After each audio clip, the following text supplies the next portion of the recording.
we have the Patterns of Justice Lightning Electric Field Chant of Resonance Sustenance Speed build. This is a very nifty build for those sub 2-minute speeds to get quick augment gems prepped and ready. Yeah, I primarily like it for that function, though you can run it as high as possible with a few additions that make it kind of an interesting build here. The reason we're running all this shielding, all of this toughness via the Captain Crimsons giving us that DR, we have the Patterns of Justice, 50% DR, we have Unity, double Unity in the build, we have the Mantle of Channeling giving toughness.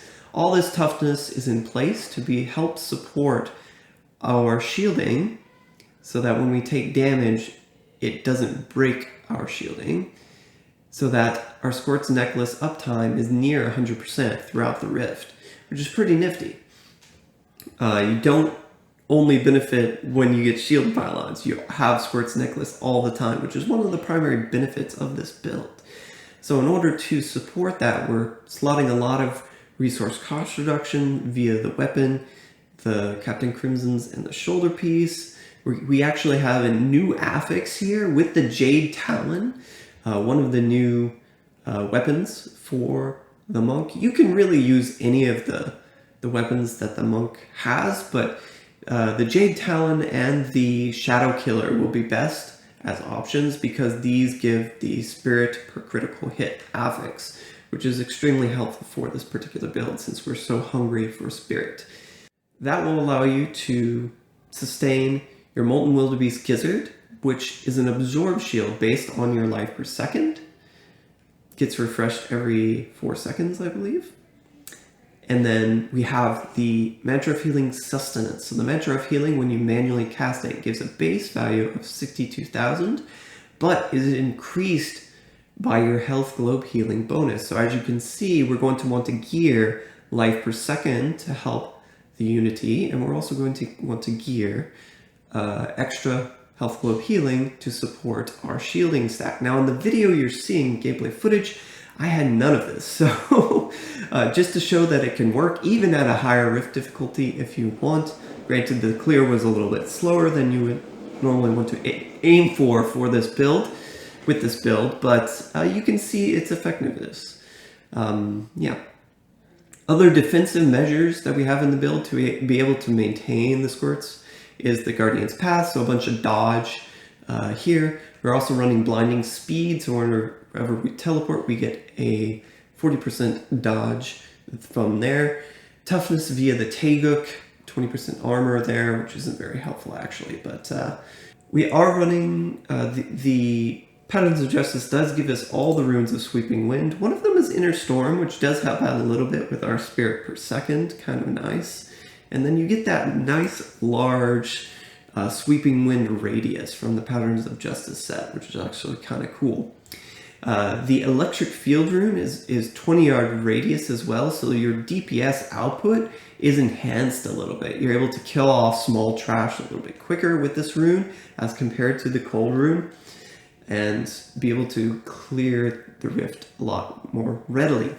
Now I'm running really high cooldown with this setup to be able to slot an extra ring. We're slotting the Stone of Jordan for the extra elite damage, the extra elemental damage, and we're going lightning on that. So up to 85% via the necklace, the bracer, Stone of Jordan, and the Won Khim Lau to be able to benefit from the extra lightning damage that comes on this weapon. It's pretty cool. Unfortunately, with the Stone of Jordan, if you want to use gear a different element, say if you wanted to put cold on your gear, you'd only be able to put it on the necklace, the bracer, and the Stone of Jordan. You would not be able to benefit from the Won Khim Lau in that case. So I advise gearing for lightning with this build, but the extra elite damage here is really what we're aiming for. It's going to be super helpful for killing off those elites, especially in the 100+ range, which is where I'm hoping you will run this particular version.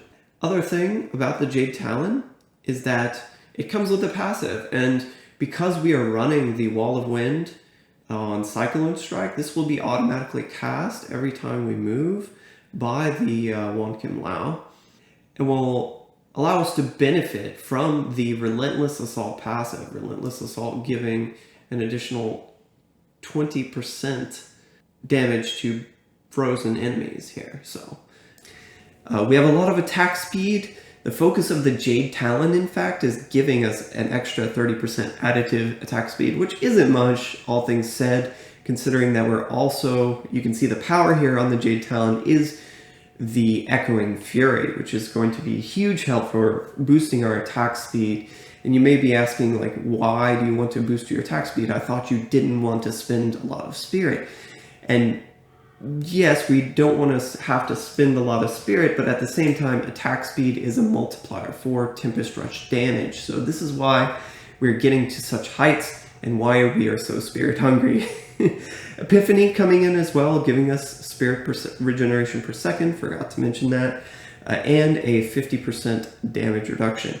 We are maintaining Epiphany with all the cooldown reduction on gear that we have, getting close into 74%, 73% cooldown reduction will get us maybe a second of Epiphany downtime, but it will also get us, net us, those super quick dashing strikes, so that if you have a rift that is a little bit less dense, you can still cast Dashing Strike quite often to traverse the rift.